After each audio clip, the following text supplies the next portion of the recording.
ఉన్నటువంటి భారతదేశ ప్రభుత్వం ప్రవేశపెట్టినటువంటి బడ్జెట్లో తెలంగాణకు సంబంధించిన సబ్జెక్ట్ మీరైతే సీరియస్ ఇష్యూ నడుస్తున్నప్పుడు మీరు ఈ కుంభకోణాలు ఈ ప్రాజెక్టుల గురించి దయచేసి మీకు ఇచ్చిన 30 నిమిషాల సమయం అయిపోయింది. ఆఖరి మీరు కంక్లూడ్ చేయండి. మీకు ఉన్నది ఇంకా 3 నిమిషాలే. దయచేసి కంక్లూడ్ చేయండి. సబ్జెక్టు కనీసం తెలంగాణ రాష్ట్రానికి మేలు జరిగే విధంగా 2 మాటలు చెప్పండి. మినిస్టర్ గారు ఒక్క నిమిషం మినిస్టర్ గారు మాట్లాడండి.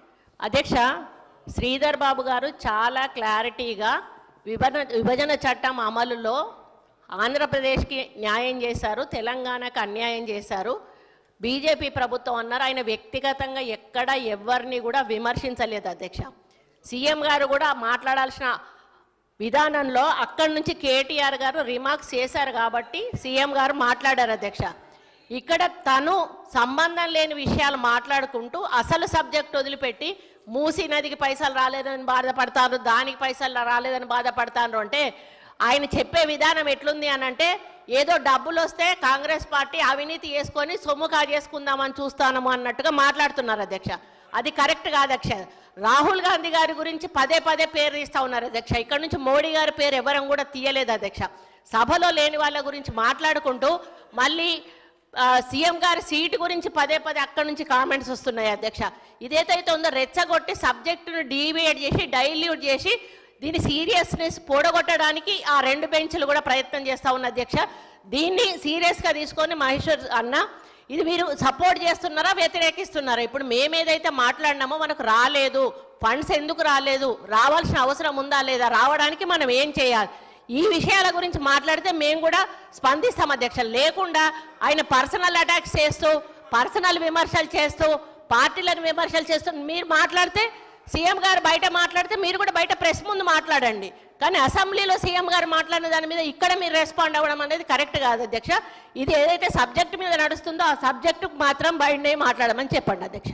మహేశ్వరి గారు కంక్లూడ్ చేయండి. మీ సమయం కూడా సార్ ఇంతమంది మీద పడితే దమ్మెళ్తుందా సార్? నా ఒక్కటే పానం, చిన్న పానం సార్. ఇంతమంది సార్ మంత్రులు ఉప ముఖ్యమంత్రి కాడికెళ్ళి మీద పడతారు సార్.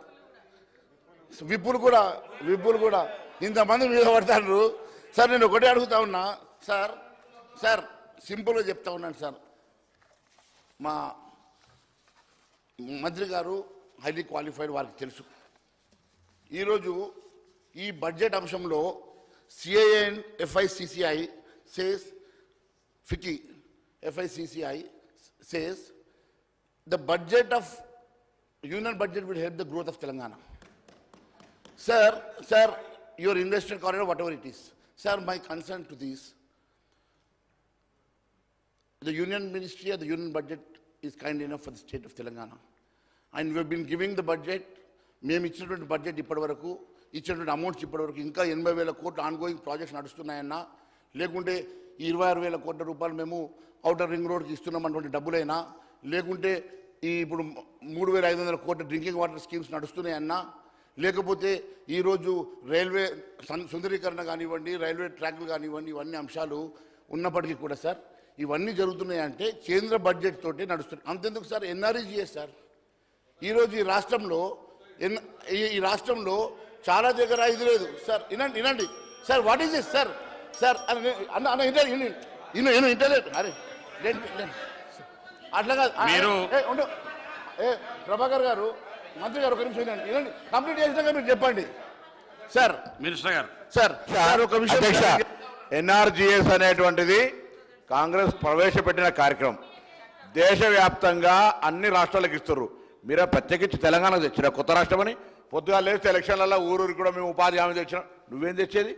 ఇది చట్టంలో ఉన్నది. దాన్ని కూడా మీరు చెప్పుకుంటే ఎట్లా? రూపాయి ఎలక్షన్లలో ఊరూరికి ఉపాధి హామీకి తెచ్చారని చెప్పుకున్నాం. ఏం తెచ్చారు, ఏం తెలంగాణకు తెచ్చారు చెప్పండి. అరే ఉపాధి హామీ నువ్వుగా దానికన్నా ముందు మేము కూడా ఇచ్చినాం కదా. ఏ ప్రభుత్వం ఇస్తే మీరు తెలంగాణ నూతనంగా ఏర్పడ్డ రాష్ట్రానికి ఏమి ఇచ్చారు, ఈ బడ్జెట్లో ఏమి ఇచ్చారో చెప్పండి. అది చెప్పకుండా ఊరికే తప్పగా అడేడు దింపితే ఎట్లా?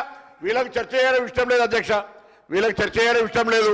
తప్పు జరిగింది, ఎట్లా మేము సేవ్ చేసుకోవాలి ఫేస్లు అనే దాని కొరకు ఊరికే విధంగా వాదన చేస్తూ ఉండు, ఇంకో ప్రాజెక్టు గురించి మాట్లాడుతూ ఉండు, ఇంకొక అవినీతి గురించి మాట్లాడుతూ ఉండు. ఈరోజు మూసీ నది మాట్లాడంగానే అవినీతి కనబడుతుంది.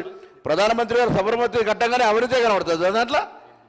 అరే దానికి సంబంధించి గంగా శుద్ధి చెప్తా ఉన్నారు, దానిలో కూడా అవినీతి కనబడుతుందా?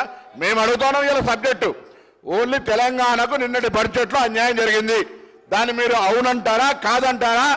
ఈరోజు అనేకంగా మధ్యలో ఉండి కూడా అనొచ్చు, మధ్యలో మాకేం అటు కాదు ఇటు కాదని అనొచ్చు. మీరు ఏదైనా చెప్పండి స్టాండ్. తెలంగాణ ప్రజలు గమనిస్తూ ఉన్నారు. మీరు ఇలా ఎన్డీఏల భాగస్వామి. అసలు తెలంగాణలో భారతీయ జనతా పార్టీ భాగస్వాములు అనే డిఎన్ఏ పరిశీలించాలి. తెలంగాణ పౌరుషం ఉందా లేకపోతే బానిసత్వం ఉందా తెలుసుకోవాల్సిన అవసరం ఉంది. అలా మహేశ్వర రెడ్డి గారు కంక్లూడ్ చేయండి. సార్ కంక్లూడ్ చేయండి. కంక్లూడ్ చేస్తున్నా సార్. పొన్నం ప్రభాకర్ గారు నా మిత్రుడు సార్.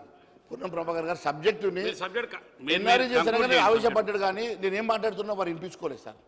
ఎన్ఆర్ఈజీఎస్ అనేది నేను ఎన్ఆర్ఈజీఎస్ సబ్జెక్ట్ గురించి మాట్లాడతాను సార్. ఎన్ఆర్ఈజీఎస్ కోసము కేంద్రం మొన్న 800 కోట్లు పంపించింది సార్. 800 కోట్లు పంపిస్తే మా ఫైనాన్స్ మినిస్టర్ గారు డిప్యూటీ సీఎం గారు ఆ డబ్బులు మరి ఇవ్వట్లేదు సార్. పాపం డైవర్ట్ చేశారా మరి గుత్తేదారులకు ఇచ్చుకున్నాడో నాకు తెలియదు, కానీ